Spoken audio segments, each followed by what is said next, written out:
Assalamualaikum warahmatullahi wabarakatuh. Perkenalkan, nama saya Joanna Loviokta Ramadhani dari kelas 10 MIA 2 ingin menjelaskan tentang siklus biogeokimia daur air. Siklus air atau siklus hidrologi adalah sirkulasi air yang tidak pernah berhenti dari atmosfer ke bumi dan kembali ke atmosfer melalui kondensasi, persipitasi, evaporasi, dan transpirasi. Pemanasan air laut oleh sinar matahari merupakan kunci proses siklus hidrologi tersebut. Dalam berjalan secara terus-menerus, air berevaporasi, kemudian jatuh sebagai persipitasi dan bentuk hujan, salju, hujan es, dan salju slate, hujan gerimis atau kabut. Daur air disebut juga daur hidrologi.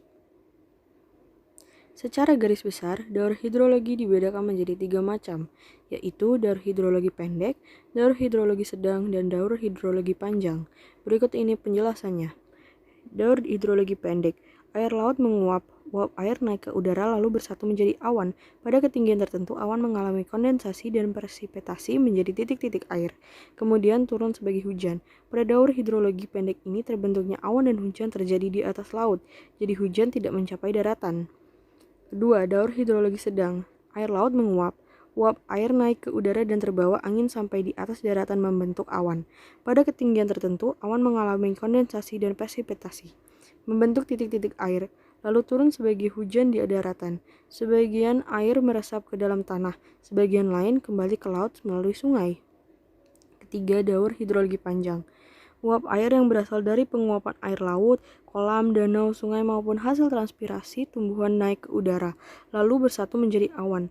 Awan terbawa oleh angin ke arah daratan dan pada jarak tertentu terhalang oleh pegunungan. Akhirnya awan mengalami kondensasi dan presipitasi, menjadi titik-titik air dan turun sebagai hujan di atas pegunungan.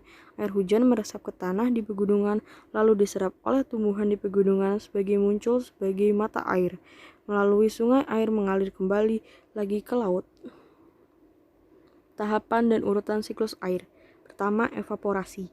Proses di mana air yang ada di laut, rawa, sungai, dan lainnya menguap karena adanya pemanasan dari sinar matahari. Dalam hal ini, air diubah menjadi uap air atau gas, sehingga bisa naik ke atmosfer. Kedua, transpirasi. Proses ini serupa dengan evaporasi, hanya saja proses penguapan ini terjadi pada jaringan makhluk hidup seperti tumbuh-tumbuhan. 3. Kondensasi. Proses di mana berubahnya uap air di atmosfer menjadi partikel es yang sangat kecil di suhu yang rendah. Partikel es ini tersebut saling mendekat satu sama lain, sehingga akan menggumpal sebagai awan. Keempat, presipitasi. Ketika terlalu banyak air terkondensasi, maka tetesan air di awan akan menjadi besar dan berat untuk menahan di udara sehingga jatuh sebagai hujan salju atau hujan es. Lalu ada infiltrasi, yaitu singkatnya adalah proses meresapnya air ke dalam tanah. Infiltrasi jadi salah satu faktor dalam siklus hidrologi yang memainkan peranan penting dalam mendistribusikan air hujan sehingga sangat berpengaruh terhadap limpasan permukaan banjir, erosi, ketersediaan air untuk tanaman, air bawah tanah, dan ketersediaan air untuk irigasi di musim kemarau. Infiltrasi secara umum dipengaruhi oleh berbagai sifat tanah dan vegetasi.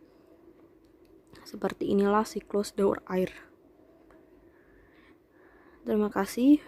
Wassalamualaikum warahmatullahi wabarakatuh.